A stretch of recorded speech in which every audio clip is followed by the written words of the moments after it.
Welcome to QPro software. This video will teach you how to initially sign in and how to start performing the setup so that you can use your QPro software. In the email, you should have gotten the name of your domain, which up here it would be https yourname.qprolive.com. Make sure that your name is actually up there at the top in the address bar. The name that you gave us will be the username and password for the first time that you sign in. So go ahead and put that in.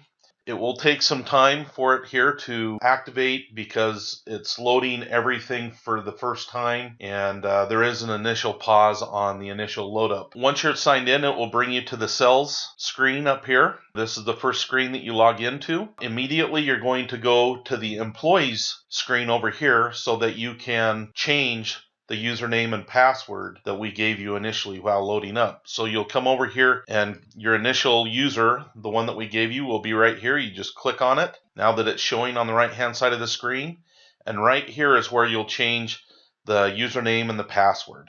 The other thing that you'll do is make sure that you're in the admin group down here. You can add or delete administrative groups down here at the bottom. Just make sure that that's there, and then as long as you have your admin active group there, you'll just hit save.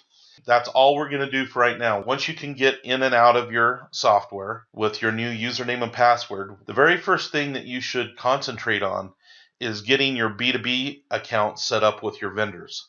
You will do that by going to the qfloors.com website. There's a partners button there, and there's a B2B selection right here. Go on to that page.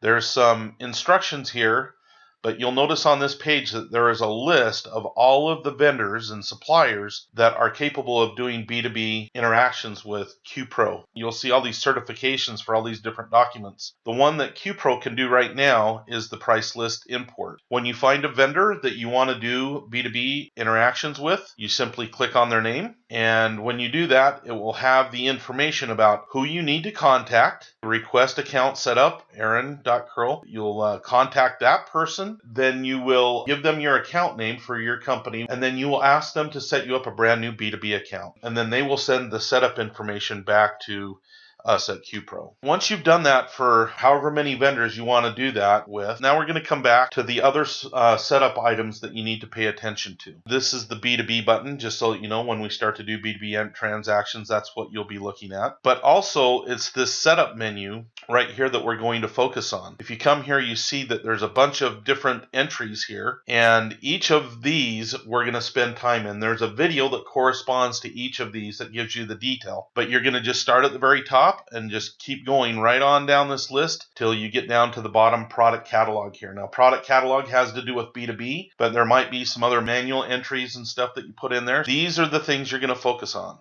Once you have all these setups done and completed, then the very last thing you're going to do is you're going to come over to the materials screen, and this is going to be where you're going to put in your inventory here on this screen, and there will be a video that describes how you do that also. So this is the process that you're going to go through to get your QPro set up in order to start using it in real life.